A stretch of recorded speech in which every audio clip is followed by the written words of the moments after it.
이어가 보도록 하겠습니다. 또 낭보가 날아왔죠. 네.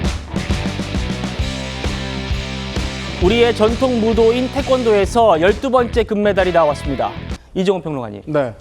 우리나라가 태권도 종주국 아니겠습니까? 맞습니다. 그런데도 금메달이 8년 만에 나왔다고 하고 심지어 남자 선수로는 16년 만에 금메달이라고 합니다. 네, 맞습니다. 사실 우리가 지난 도쿄 때도 이제 금메달이 없어서 종주국의 체면과 위상을 구겼다라는 평가를 받아왔었고, 특히나 오늘 박태준 선수가 우승했던 58kg급 같은 경우에 이게 한국 태권도 역사로 봤을 때 참 잡힐 듯 잡히지 않는 애증의 체급이다라는 얘기를 했거든요. 예. 한국 태권도를 대표하는 선수로서 이름이 높았던 이대훈 선수, 박태준 선수의 롤모델이고 박태준 선수가 가장 존경한다고 말하는 이대훈 선수조차도 은메달을 땄었거든요.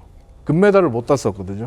그리고 16년 만에 지금 남자 태권도에서 금메달이 나왔다는 거, 어떻게 보면 박태준 선수가 정말 큰일을 해줬다라고 볼 수 있는데, 박태준 선수 같은 경우에는 혜성처럼 등장한 선수다라는 평가를 많이 하고 있습니다. 특히 네. 고등학교 진학 이후에 실력이 일취월장했던 부분이 있고, 또 이번에 올림픽 선발전 과정에서 박태준 선수의 상대가 지난 도쿄올림픽 동메달리스트인 장준 선수였거든요. 예. 근데 대부분의 사람들은 장준이 올림픽 티켓을 거머쥘 거라고 예상을 했습니다. 그 둘의 상대 전적도 압도적으로 장준 선수가 6전 전승이었어요. 네. 그러니까 박태준 선수는 올림픽 선발전 이전에 6전 전패. 그러니까 누가 봐도 장준이 올림픽 티켓을 거머쥔다라고 네. 봤던 부분인데, 박태준 선수가 올림픽 티켓을 거머쥐었거든요. 그러면서 오히려 태권도 선수단 쪽에서는 박태준이 사고를 칠 수 있을 것 같다. 이런 얘기를 하더라고요. 예. 저는 이 얘기를 들었던 게 태권도 쪽의 관계자들에게 이 얘기 들으면서 정말 그랬으면 좋겠다. 박태준 선수가 첫 경기 첫 시합에 가깝기 때문에 박태준 선수가 금메달을 따주면 우리 태권도 선수들이 마음의 부담을 덜 수 있을 거다. 그리고 금메달과 메달에 대한 물꼬를 터줄 수 있을 것 같다라고 했는데, 박태준 선수가 그걸 이루어줬습니다. 네. 그리고 본인의 말처럼 정말 데이식스의 한 페이지가 될 수 있게 가사처럼 역사의 한 페이지가 되고 말았습니다. 그렇군요. 박태준 선수 58kg급입니다. 경량급이어서 그런지 굉장히 속도감 있게 그리고 시원시원한 경기력을 보여줬어요. 결승에서 다만 상대 선수가 부상을 입어가지고 기권승을 했는데요.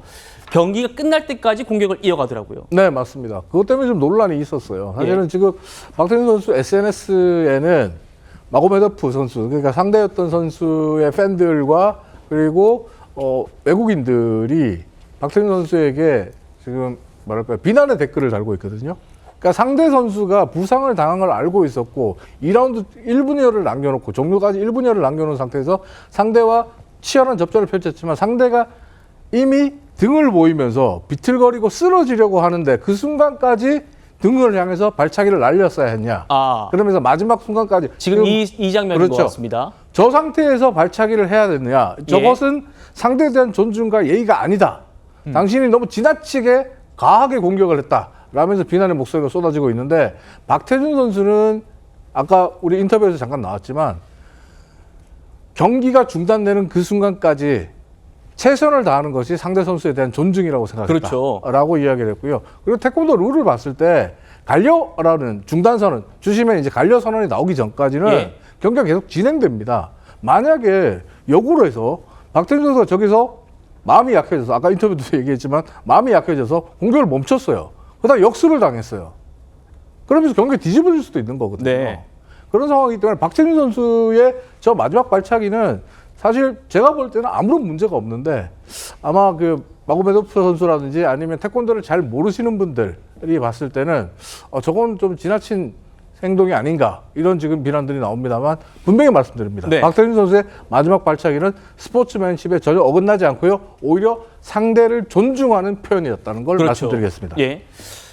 마지막 이 발차기가 좀 비매너였다라는 거는 일각의 일부의 주장인 것 같고, 지금은 상황은 다 정리된 것 같아요. 네, 말씀대로 박태준 선수의 마지막 발차기는 스포츠맨십에 전혀 위배되지 않고 오히려 경기를 끝까지 상대가 기권을 선언할 때까지 끝까지 상대를 상대해 준 것, 이게 존중이죠. 무도인 정신이다. 네, 그게 라는 존중이죠. 겁니다. 그렇군요. 권상희 평론가님. 자, 박태준 선수 실력도 실력입니다만 이런 인성도 참 찬사를 받고 있어요. 특히 이제 금메달을 딴 뒤에 보시는 것처럼 이 부상으로 상대 선수가 경기를 포기했는데 이 선수가 내려간 뒤에야 세리머니를 했고 또 시상식에서는 이렇게 지금 부축하는 모습도 보여줬습니다.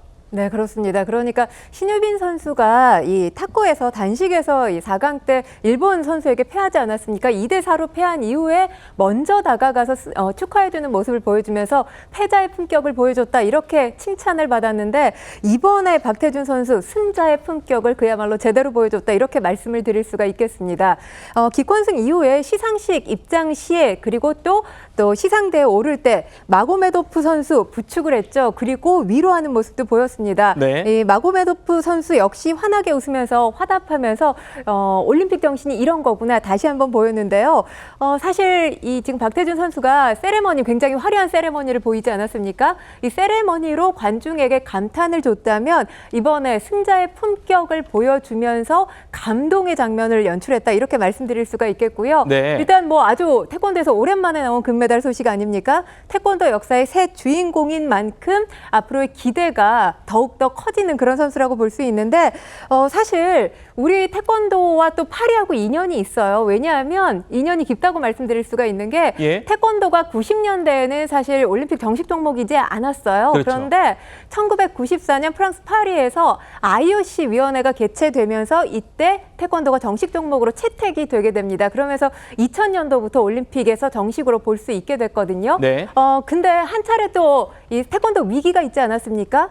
공격에 치중하기보다는 방어에 치중하는 모습을 보이면서 태권도 정말 재미없는 재미없다. 경기구나. 네, 그래서 올림픽 종목에서 퇴출될 위기였는데 그동안 여러 가지 태권도 이 관중에게 사랑받기 위해서 개혁을 단행을 했습니다. 여러 차례 이제 경기 운영 방식을 변화를 주면서 태권도가 이렇게 재미있는 모습이야라고 예. 보여줬는데 이번에 세레머니를 통해서 박태준 선수 이 한 장면만으로도 우리 태권도가 얼마나 재미있고 멋진 운동 경기인지 스포츠인지 다시 한번 입증해 보였다라고 말씀드릴 수 있을 것 같습니다. 예.